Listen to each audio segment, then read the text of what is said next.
spinal fusion, ALIF, of the L5-S1, which is an anterior lumbar interbody fusion with posterior instrumentation. This is a recovery. Well, hey everybody, good morning. I am going to leave a very quick update on my back surgery and recovery and how it is going. As y'all may know, I am, I'm 19 weeks in on my ALIF of the L5-S1 spinal fusion and with posterior instrumentation, and had quite a bit going on with this. And about a month ago, I think, trying to go off of memory, it's not the greatest lately, but they finally let me do some stretching and bending, and it was painful as they said it would be at the beginning. It did definitely get better. I posted that in my last one, but I wanted to give you all an update on this now. So it has been incredible, the amount of forward progress that I have made since my last video. So I have now been able to accomplish, even in we'll just give you one day. We'll give you one day, a 3-mile walk, stretch in a hot tub for 20 minutes, a 200-yard swim, a 15-mile bike ride, and a little over 5-mile hike. 7-mile hike. And it's in one day, like before lunch. So just wanted to let you know that this has been an amazing move forward for me. Very happy about it, and I hope it's a positive thing for you to look at, that this stuff really does work. If you just get out and get through it, do what your doctor recommends. Maybe I just got a really great doctor that's really recommending some great things, I don't know, but I think a lot of that also has to do with your own mindset and how you're pursuing your recovery. Are you sitting in a chair, or are you trying to get out and do the next thing so that you can get over the next hurdle? You can't get over a hurdle while you're laying in a bed, right? So it has gone really, really well since they allowed me to move forward with the bending and released a lot of restrictions. It's still got a lot, so I'm going to be doing some more videos, reaching in. I have a follow-up on the 29th, so 10 days I've got another one, so I'll probably post a video in regard to that, how that turned out. And then I believe that'll be my last one until I go for my 6-month follow-up to see whether or not it's fused. If everything's fused and everything's good, honestly, I'll probably post something. Either way, I'll post something in regard to that 6-month, and then we'll go from there. But if everything is fused and they say, yeah, you're full steam ahead, do whatever you want, I'm going to do exactly that. And I will post something probably every maybe 6 months, if I even go that route at that point. I think I have accomplished what it is that I've tried to do here, which is just merely be a positive influence for others out there to see that, and an encouragement more than anything, to see that this isn't bad for everyone. And I don't think I'm a rare breed. There's a gentleman that I posted in my description on the last one, link to his page, that virtually is going through the same ups and downs that I have gone through, and is in a good way, is doing fantastic, and is a positive light for the folks that are viewing his channel as well. So I think it's important that you see that through more than just one lens, and his is a great resource for that too. And there's plenty of others out there as well, but the majority are definitely negatives. Like I've stated in here before, I think I've said before that it's probably a solid 70+% are negatives. And that can be really concerning for those that are looking to, one, have the surgery done, and two, that have had it done, that are trying to recover, and then they're just watching these videos of all these other people. And if that's what they think, everything's just bad, then it's not going to get any better because everybody else is dealing with it too. Then they're probably going to have a pretty negative mindset on their own. I absolutely do not flow with the stream. I'm carving out a new path, and that's just what I do. I go against the grain. I'm a rebel in many senses, and I don't conform to the regular mode of thinking, and I'm just not going to, I don't deal well with defeat. So not because of my doing, that's for sure. So I'm going to do everything I can to move forward, to be a light in this course of action, I guess you could say. And it is going really, really well. So part of an extra drive into this is I'm looking at what's the next stage of work going to look like for me the rest of my career, working life. And so I'm like, hey, what am I going to do next? And so oddly enough, I'm actually applied to be a state law enforcement officer with an agency, and the physical agilities test is pretty rigorous. One of them is a 150-yard swim without stopping, without touching bottom, without holding on to a side of a pool or anything else. You can't tread water. You just have to be having forward progress for 150 yards. You do it in whatever time frame you want. You can do it anyway. You can doggy paddle as long as it's forward progression. They don't care, but you have to be able to do it. Well, that said, I've in just 7 swims, the first attempt that I made, it took me, I had to stop 3 times to accomplish 192 yards, and it felt like my heart was going to explode out of my chest. And since then, on the 7th attempt, I'm now accomplishing 374 yards, was my last one just 2 nights ago. 374 yards after a whole day of doing this. And a whole day of doing regular life, I guess I should say. I got distracted. I got a text message at the same time there. It popped up on my iPad. So sorry about that. But there's a heavy day of regular stuff that I was doing, already doing the the walks and everything else, and I pulled that off at night because I was like, maybe I'll try it at a different time of the day, because I don't even know what time that I'm going to have to test in this anyway. So I'll just do it different times to see, and different stresses through the days, different workloads on my body during the days, and prior to the swim, to see what it could do.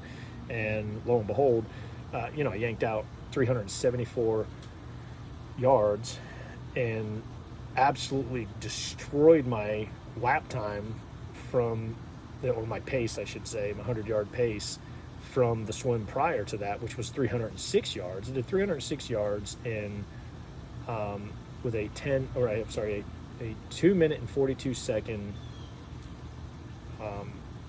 pace per 100 yards. And then, 2 nights ago, I did, my 100-yard pace was 2 minutes and 10 seconds. So I just shaved 32 seconds off of my pace on 100 yards, which is pretty good, I think, for me anyway, for considering the fact that I, just had, spinal surgery not even 5 months ago. And let me tell you something, for those of you that are looking for something that can really help you with the spinal surgery, especially the recovery end of it, or specifically the recovery end of it, swimming, wow, I've never been a really big fan of it. Don't really care. It bores me to death. It just does. It's super boring. It doesn't do anything for me. But now I have something to drive forward, which is the recovery side of my back. And talk about low impact and excellent for your body. That has been hugely important in this recovery effort, and it is. I've excelled leaps and bounds. So I'm super stoked.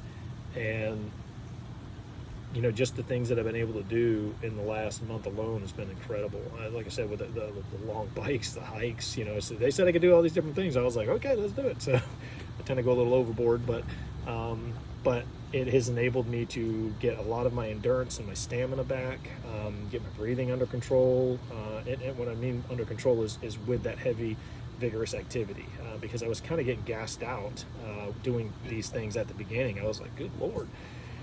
But it is just like, now it's like, yeah, no problem. I can go on a 10-mile hike out in the middle of, the Florida, August, blazing, screaming hot temperatures, and that's nothing. There's nothing now for me to go do a 10-mile hike. And I don't feel anything. I don't feel any pain. I don't feel any soreness. I have no issues whatsoever in the back. I mean, none at all in regard to that. The only thing I get in my back right now is when I wake up in the morning, I have the lower right side, and it's muscular, is still really tender, or I shouldn't say tender, just tight. It's really tight. And when I try to bend and do my stretches, you feel it. You feel it quite a bit. So I'm not over when I'm bending, I'm still feeling that uncomfortable stretch. It is still very prevalent. It is still something that I'm working through, but I have to stand and bend down and touch my toes. It ain't happening on the first go around. Bend down as far as you can. You stretch it into that uncomfortable. You hold it. You come back up. I bend back just a little, just to kind of stretch that back out. Hold it for a few seconds, and I go back down, and then I can go even further than I did the first stretch. And I do that several times until I get to where I can touch my toes. And I hold it. I hold it each time I get down to the bottom. And I come back up, do it again, I come back up, do it again, until I can get to that point. And it's definitely helped.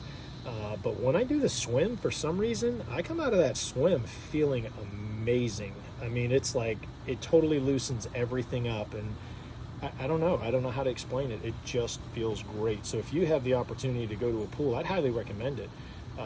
Get some swimming time in, and because it is low impact, there's none of this jarring effect to your body. It's very fluid. Obviously, you're in the water.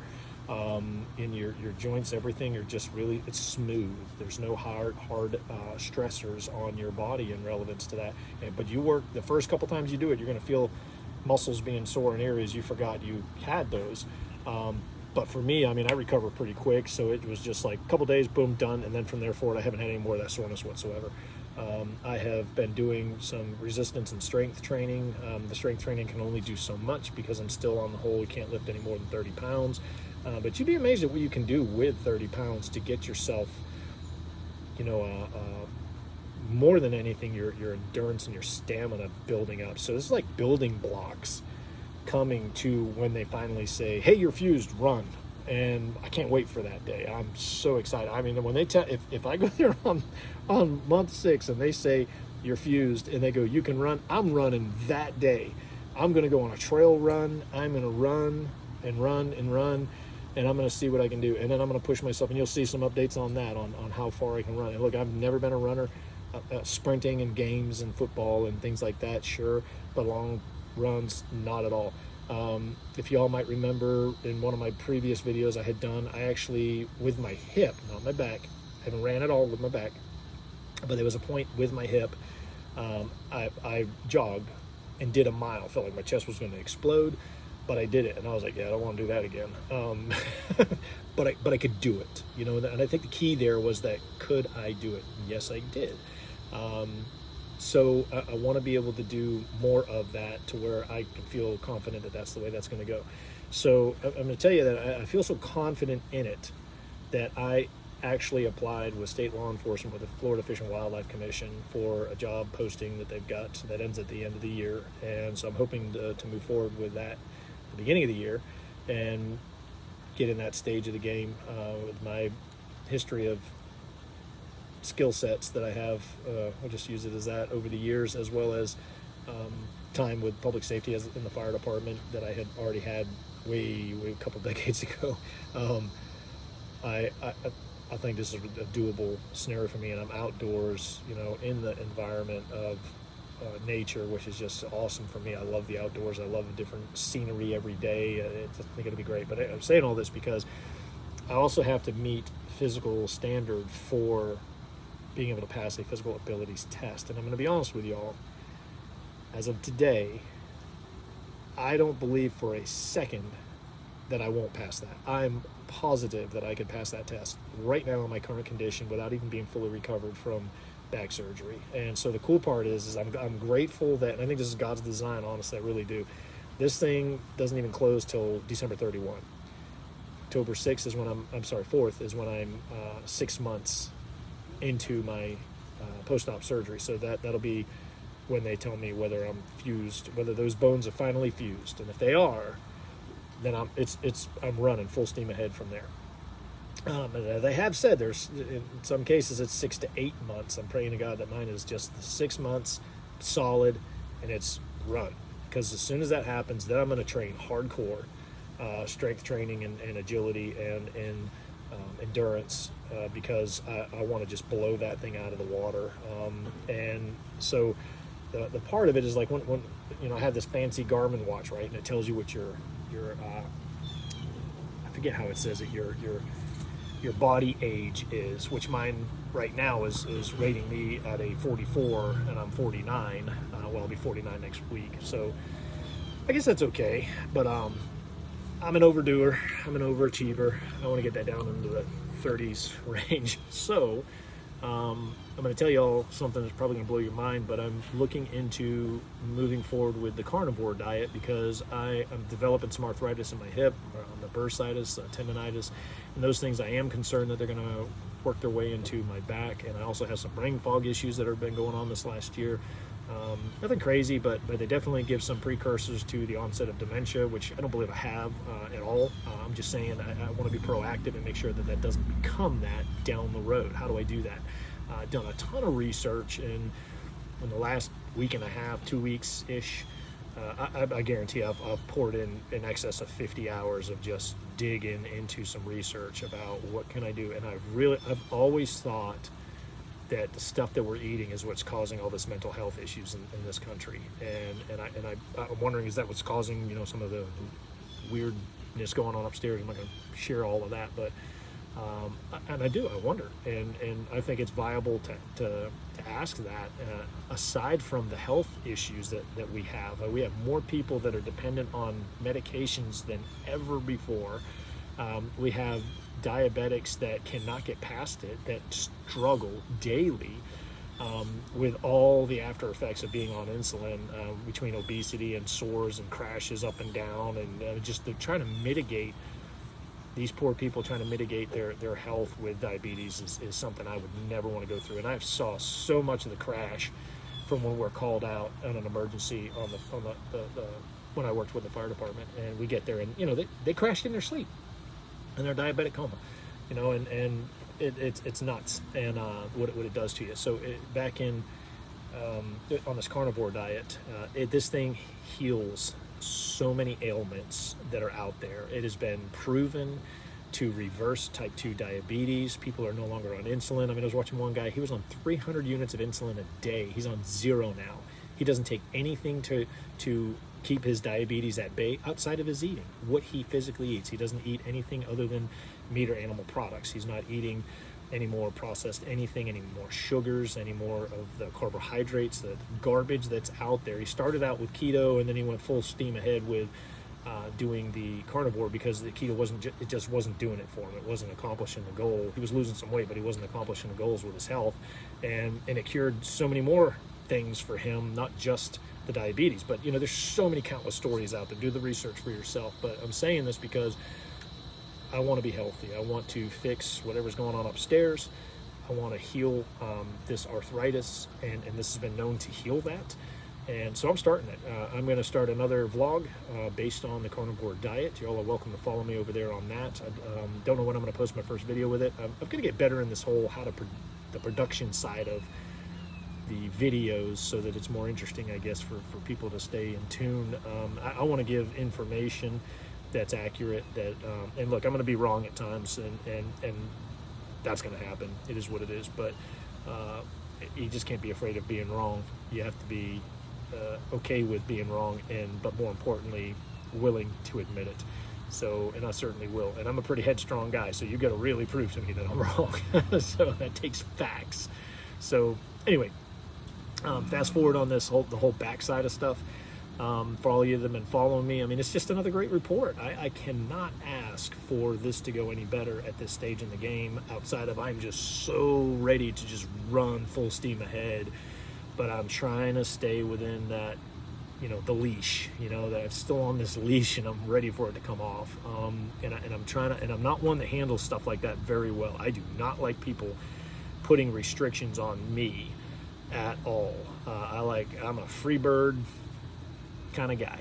I'm a rebel in that sense. When I see something wrong, I will be the first to speak out about it, whether, anyway, I'm going off the rabbit hole. But my point in saying this all is that I want y'all to have good information, and everybody's been really respectful on these comments on these, and they've been very encouraging as well. They've been going through some stuff, and people are having different things going on with their lives, in regard to the recoveries, and my goal was always for this to be an encouragement for those that are going through it or thinking about going through it, so that they could know that, hey, yeah, I can do this too. And I hope that's been the case for you. And I hope that this has been a positive environment for you to do some of your own research in, and instead of getting filled with all this negative garbage that's out there, I hope this has been positive for you. I'm excited for what my future holds with this. You know, with that comes responsibility. You've got to be responsible about how you recover. You can't just lay there, right? We've talked about this. But you also have to, even when you're able and you're ready to rock and roll and go, just because you can, and in my doctor's words, just because I can, doesn't mean I should. You know, and the whole thing when he said, oh yeah, you could play tackle football and you could get back into mixed martial arts, and I'm just like, how is that possible? And when I asked him, so you mean to tell me I can get slammed on my back? And his comment was, yes, but I wouldn't recommend it. But not because of your surgery, but because you're 48 years old. Those were his exact words to me. And he goes, I wouldn't recommend that to anybody at 48 years old that you get slammed on your back. Makes sense. But I'm just that guy. So I have to keep that in my head. You know, he said I could do these things. I can physically do them, but I also have other issues with my back and other, you know, body parts that are involved here. So other things might break because I do those types of things. And I'm not going to, you know, run on eggshells. I don't do that. However, you do have to be smart. There's a stage in the game where, you know, years ago I would have tried certain things where today I'm like, yeah, no, I'm not trying that because I'm probably not going to be able to do it. And I'm a little worried about the negative results of it didn't work afterwards, you know. So you have to be smart enough on that. But you got to be willing to get over that threshold a little bit of your fear. Your fear threshold will hold you back from recovery. Your fear threshold will hold you back from enjoying life because you're just afraid to do things. You're afraid of what the result's going to be. But man, let me tell you, when you win, it's so liberating. And you have failures in that. You're going to have failures in your recovery. I did. You know, I was at a point where I was just honestly in a dark spot. I was just really negative. When they told me I don't know where you got 12 weeks from that you'd be fused. No, we said it was 6 months. I came back from that appointment like defeated, like, oh my gosh, I can't do all these things right now. You know, work's a big deal. You know, I can't even find anybody that will employ you on the basis of, you know, I can't lift any more than 30 pounds. I can't deadlift. I can't just lean over and pick something out. I get a squat, which isn't a big deal. You know, they usually work with you. They all want you to squat when you pick up anyway. Let's be real. OSHA wants you to do that, right? But nobody wants to touch you. Even a driving job, they don't want to touch you if you can't lift more than 50 or more pounds. And that is frustrating. So anyway, I say all that because, you know, you've got to get past these thresholds. So once I got to that where they said, now you can bend and you can do more stuff. And then I feel like I go through this 4 days of just of pain, you know, dealing with that. And then, but like they said, it would ease up and it would get better. And it did. And it has gotten exponentially better. And I'm doing so much better. And I'm so looking forward to month 6 fusion date. I hope I'm not working myself up for them to go, oh yeah, you're not fused yet. I'm going to be probably feel like I did that one day. So I'm like, man. But I'm excited, and I think you should be too. If you're going through this, be excited for where you're going to be. Be excited to know that, you know, hopefully that pain level is going to be gone for you. Or if anything, diminished, right? If you can just decrease it, let alone get rid of it, why wouldn't you try it? So I hope this works out for you. I hope this works out for you in the fact that you have a great surgery, you have a great recovery, you're not in this excruciating pain for too horribly long, and that you're able to get over that. But keep in mind, it's in your mind. You can do it. You got to say you can, and you got to at least try it and not just quit on the first negative result that you get. You just got to keep pushing forward. And if you don't, you're going to stay in that rut. You'll never get out of it. In order to get out of a rut, you got to keep moving forward. Eventually you get out. Don't keep yourself in the rut. Don't keep your wheels spinning. Get moving. Get on out of that rut. So I hope it's been an encouragement to you. God bless y'all. Till the next time.